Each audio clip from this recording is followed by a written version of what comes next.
Question number 6 को consider कर लेते हैं। क्वेश्चन 6 को मैंने पूरा नहीं लिखा है क्योंकि क्वेश्चन बहुत लंबा है, मेरा बोर्ड भर जाएगा पूरा, मैं एक्सप्लेन कहाँ करूंगा।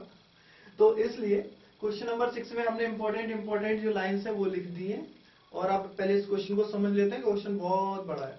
तो देखिए क्या है, वर्क डन बाय बॉडी। देखिए वर्क डन हो रहा है, तो वर्क डन आपने साइंस में पढ़ा होगा, चैप्टर है ना वर्क एनर्जी। हाँ, तो शायद 10 या 11 साइंस के चैप्टर है क्लास 9th में। तो उसमें आप लोगों ने पढ़ा है कि work is equal to force into displacement. पढ़ा है या नहीं पढ़ा है? पढ़ा है ना। हाँ, तो work done is equal to force into displacement, और उसमें होता है कि जो वर्क डन होता है वो डायरेक्टली प्रोपोर्शनल होता है किसके प्रोपोर्शनल होता है? फोर्स के और डिस्प्लेसमेंट के। भाई वर्क उतना ही होगा जितना फोर्स लगेगा, फोर्स और डिस्टेंस के प्रोडक्ट के बराबर होता है। तो वही कंसेप्ट यहां पे यूज करना है। तो देखते हैं क्वेश्चन क्या कह रहा है। क्वेश्चन ने हमें सभी इंफॉर्मेशन दे दी है, हमें क्लास 9th के साइंस को पढ़ने की कोई जरूरत नहीं है इस क्वेश्चन के लिए।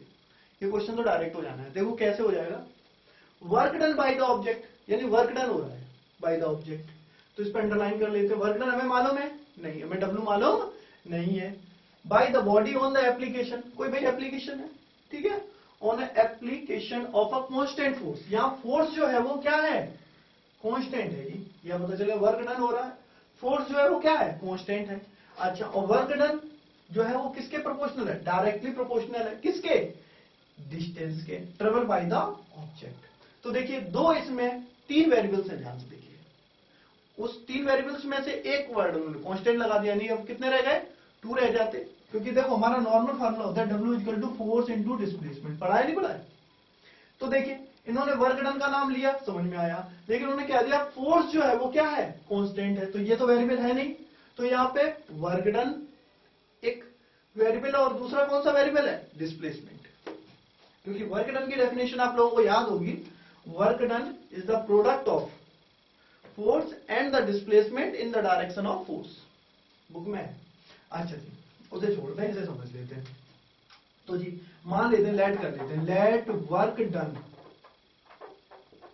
Is equal to, work done को क्या मान लेते हैं? वर्क W से स्टार्ट हो रहा है, W मान लेते हैं, W यूनिट, ठीक है जी। लेकिन अब देखो हमें ग्राफ बनाने हैं, और ग्राफ में हमें आदत है किसको यूज करने की? y को यूज करने की आदत है। तो चाहे तो आप W ले सकते हो, और या फिर चाहो तो y ले सकते हो, ये आपके ऊपर डिपेंड करते हैं। तो मुझे पता है आपको ग्राफ बनाना है, अभी आगे इस क्वेश्चन में लिखा हुआ है, तो इसलिए मैंने y ले लिया। अच्छा जी, दूसरा क्या है? कांस्टेंट फोर्स है, फोर्स तो कांस्टेंट है जी, तो लिख देते हैं, लेकिन फिर भी कितना है जी? कांस्टेंट फोर्स कितना है? 5 यूनिट, यानी कांस्टेंट फोर्स है हमारा। अच्छा लिख तो पहले ही रखा है 5 यूनिट, फिर भी लिख दिया। देखो कांस्टेंट फोर्स कितना है जी? 5 यूनिट है। यहां तक तो क्लियर होगा। अच्छा, वर्क डन दे रखा है।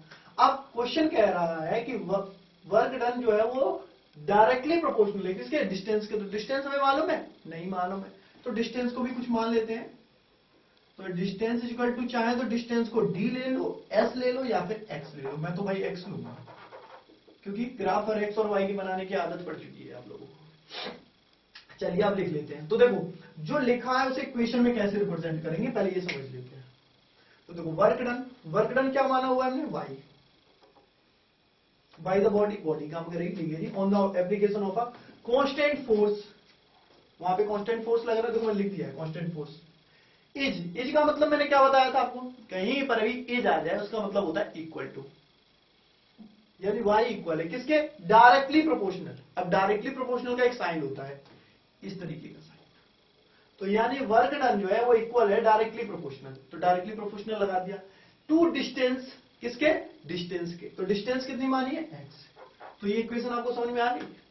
फिर से एक बार देख लो, वर्क डन लिख दिया, इज यानी साइन आना है, इज इक्वल जो भी आना है, डायरेक्टली प्रोपोर्शनल आ गया किसके? डिस्टेंस के। तो डिस्टेंस लिख दिया आपने x यूनिट, तो y is proportional to x हो गया, ठीक है। ये इज प्रोपोर्शनल को, इज डायरेक्टली प्रोपोर्शनल को इस साइन से रिप्रेजेंट करते हैं, कहीं भी आ जाए इज डायरेक्टली प्रोपोर्शनल, तो अब ये साइन लगा दीजिएगा। अच्छा जी, जब इस साइन को हटाते हैं तो इक्वल लगाया जाता है, तो इक्वल के साथ एक कांस्टेंट भी लगा दिया जाता है। तो इस क्वेश्चन में कांस्टेंट क्या दे रखा है? फोर्स है, और फोर्स कितना है? 5 यूनिट। तो यानी जब इस प्रोपोर्शनल के साइन को इक्वल में बदलेंगे तो 5 यूनिट लगाएंगे, तो ये हो गया y is equal to 5x। तो हमारी इक्वेशन बन के रेडी हो गई जी। अब हमें क्या चाहिए, अब क्वेश्चन कह रहा है ग्राफ बनाऊं, चलो जी ग्राफ बना लेते हैं, पॉइंट निकाल लेते हैं ना ग्राफ के लिए तो कुछ, चलो पुट कर लेते हैं। अब पुटिंग को मैंने कहा हमेशा राइट साइड वैल्यू में पुटिंग करना है, तो राइट साइड पे कौन है x, तो x की वैल्यू डालनी है जी।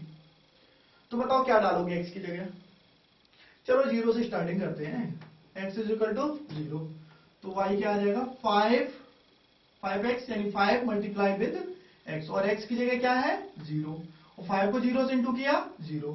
चलिए पहला पॉइंट आ गया। एक और निकाल लेते हैं, अब 1 रख देते हैं, तो देखो y क्या आ जाएगा, y equals 5x 5 times x की जगह क्या लिख दिया 1, और 5 को 1 से इंटू किया 5 आ गया। अब आपके दिमाग में आ रहा है मल्टीप्लाई कहां से आ गया जी, इन दोनों के बीच में कोई साइन नहीं है, जब कोई साइन बीच में ना हो ना नंबर्स और वेरिएबल के बीच में तो मल्टीप्लाई होता है, मल्टीप्लाई लगा दिया।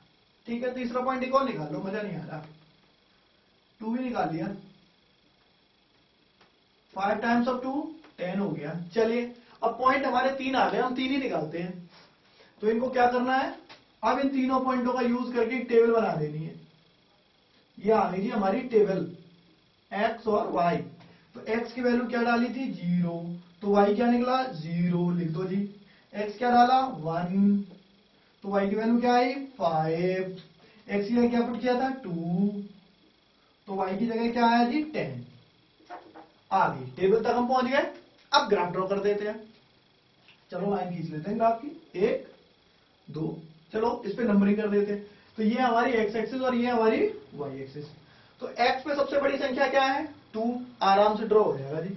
ये 0 ले लिया, यहाँ 1 ले लिया, यहाँ 2 ले लिया, एक दो और ले लो 3 4, मजा नहीं आएगा, 4 तो ले ही लो कम से कम। तो हमने 1 2 3 4 डाल दिया। अब y पे देखो 10, यहाँ तो 5 का टेबल चल रहा है जी, 0 5 10, तो 5 का टेबल लिख देते हैं 0 5 10 15 20, बड़ी संख्या उसी के अकॉर्डिंग पॉइंट ले लेते हैं। यहाँ 0 1 2 3 संख्या चल रही थी, नंबरिंग थी तो नंबरिंग डाल दी। यहाँ पे 5 का टेबल निकला 0 5 10, तो 5 का टेबल डाल दिया। चलो पॉइंटिंग ले लेते हैं, तो 0 0, अरे हमें पता है 0 0 हमेशा कहाँ होता है, यहाँ होता है जी ओरिजिन पे, हमेशा ऑलवेज, बिना टेंशन के, ये कभी बदल नहीं सकता, 0 0 यहाँ होगा। अच्छा दूसरा पॉइंट क्या है, x पे 1 है, y पे 5 है, तो x पे 1 कहाँ होगा, x पे 1 ये रहा, दिखा, ये देखो ये 1 ऊपर की तरफ ले लिया, और y पे कितना है 5, तो 5 कहां पड़ा जी यहाँ, तो इस एक्स्ट्रा लाइन को हटा दिया, ये पॉइंट आ गया जी हमारा, क्या नाम है इसका 1,5। अब दूसरा पॉइंट क्या है, x पे कितना है 2, तो देखो जी ये 2 है।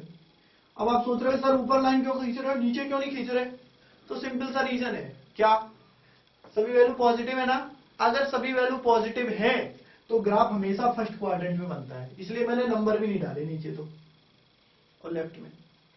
अच्छा जी पॉइंट पे आते हैं, x पे कितना है 2, तो 2 पे लाइन खींच दी, और y पे कितना है 10, तो जी 10 से लाइन खींच दो।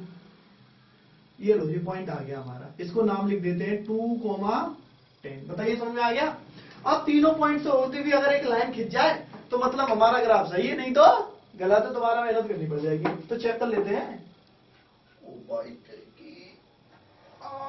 हाँ देखो, तो भाई हमारा ग्राफ तो सही हो गया, हमें पता चल गया, क्योंकि तीनों पॉइंट से होके एक लाइन खींच गई, तो ग्राफ तो हमारा बिल्कुल सही है।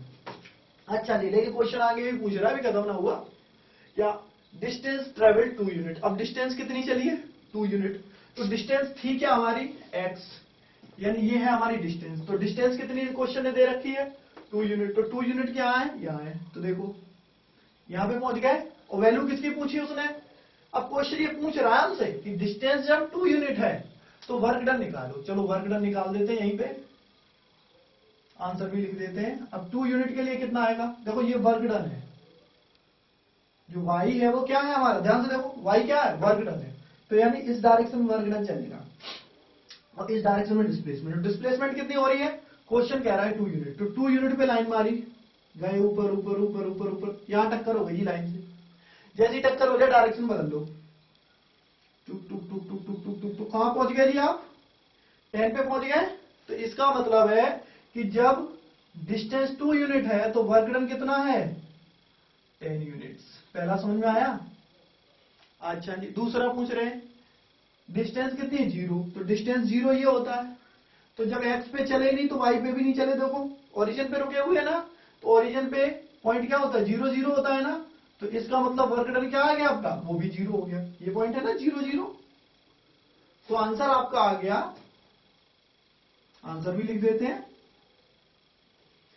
व्हेन फर्स्ट वाले का आंसर आया है, जब 2 यूनिट डिस्प्लेसमेंट था तो वर्क डन 10 यूनिट्स आया है, जब डिस्प्लेसमेंट 0 यूनिट था तो वर्क डन भी 0 आया है। तो ये आंसर आ गए आपके दोनों। आई थिंक आपको ये क्वेश्चन अच्छी तरह समझ में आ गया होगा। अगर कोई डाउट है तो अपने डाउट को इस वीडियो के नीचे कमेंट बॉक्स लगा हुआ है, उसमें आप लिख दीजिए, हम उसमें रिप्लाई कर देंगे, आपको समझा देंगे जो भी डाउट होगा। अगर आपको ये वीडियो पसंद आया हो तो हमारे इस वीडियो चैनल को सब्सक्राइब जरूर करें, लाइक करना ना भूलें, और इसके अलावा इस वीडियो की लिंक ऊपर जो आपका ब्राउजर है उसकी ऊपर से लिंक उठा के फेसबुक पे पेस्ट कर दें और G+ पे पेस्ट कर दें। और भविष्य में हम अभी 9th क्लास के इंपॉर्टेंट क्वेश्चंस डालने वाले हैं जो एग्जाम में आ सकते हैं। तो कंटिन्यूअसली आप वीडियोस देखते रहिए, और कितने नंबर लाने, 90+ लाने कम से कम। ठीक है, ओके, वीडियो देखा, थैंक यू।